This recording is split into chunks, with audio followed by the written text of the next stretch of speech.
السلام عليكم. وقبل ما تنسوش الصلاة على رسول الله صلى الله عليه وسلم. مرحبا بك في بيتك بودكاست، القناة الوحيدة ديالنا والرسمية على يوتيوب. أي شخص آخر أو قناة غير هادي ما كيمثلنيش وما كنمثلوش.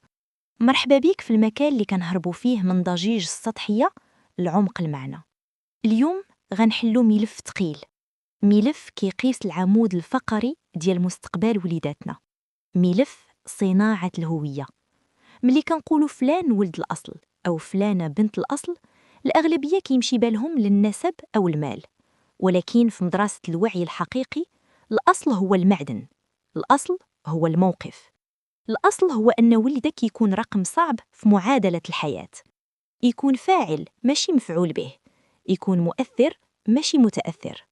السؤال اللي كيطرح راسو بقوة وكيدق ناقوس الخطر في كل بيت مغربي في وسط هاد الطوفان الجارف ديال النسخ، وفي وسط عالم السوشيال ميديا اللي خدام ليل ونهار باش يربي لي جيل بشخصية الإسفنجة، جيل كيشبه للقطيع.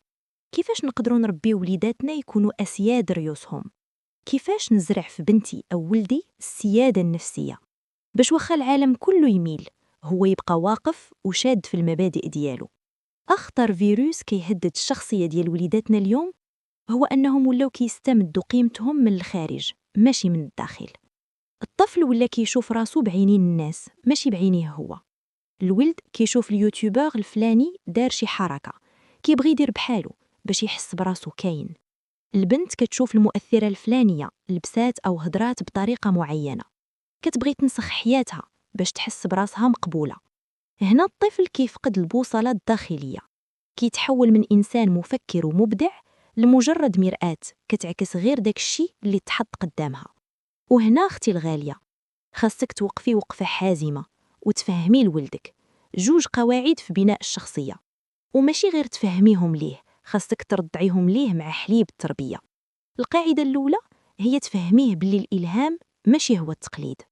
جلسي معاه وقولي ليه: شوف ولدي، كاين فرق كبير بين أنك تاخد العبرة اللي هي الإلهام وبين أنك تاخد القشرة اللي هي التقليد.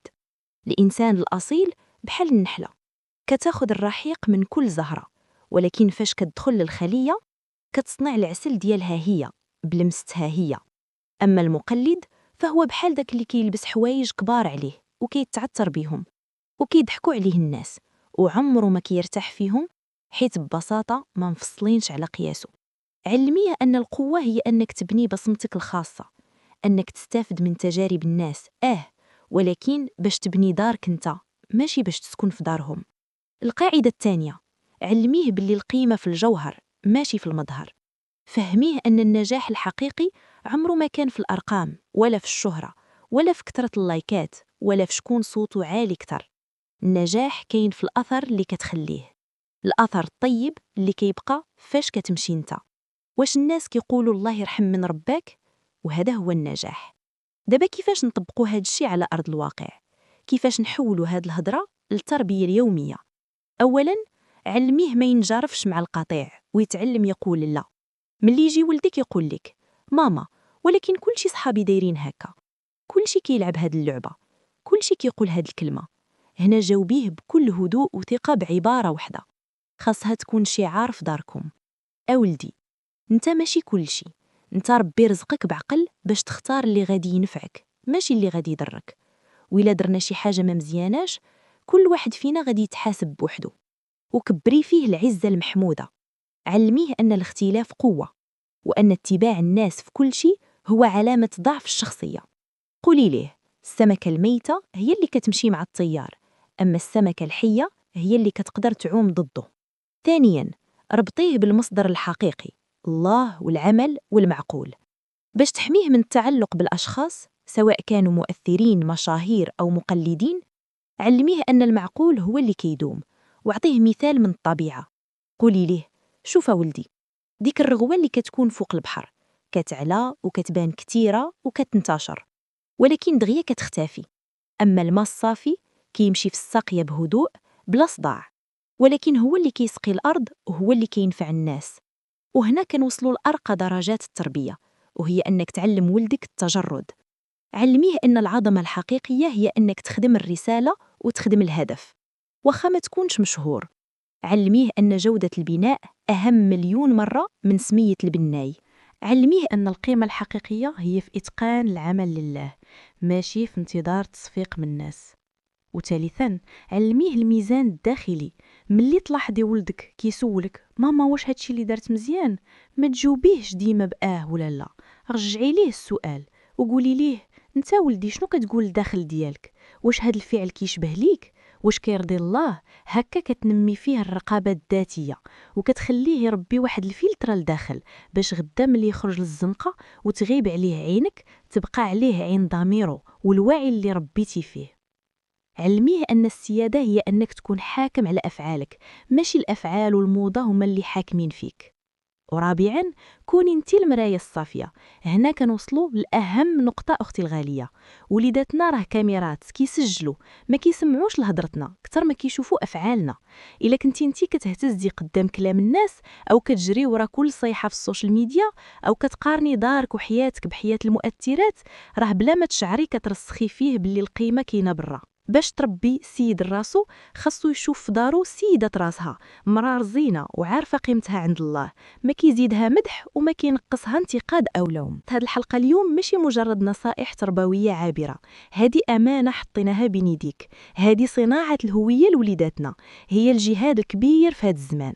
راه كاع الديكورات كتقاضى وكاع الأثاث كيبلا، ولكن هاد الساس اللي كتزرعيه في ولادك هو اللي كيبقى. بغيتك اليوم ملي تسالي هاد الجلسة تشوفي في وليداتك بعين جديدة، شوفي فيهم مشروع أمة، شوفي فيهم بصمة غتبقى من بعدك. ما تخليهمش يكونوا نسخ باهتة في عالم عامر بالزواق، ربيهم يكونوا منبع للخير، نقيين من الداخل وصلبين في المبادئ ونافعين للغير. وحيت هاد الساس اختي ما كيبنيوش الحيوط، بل كيبنيوه القلوب الصابرة والنفوس الرزينة اللي عارفة بحق الأمانة.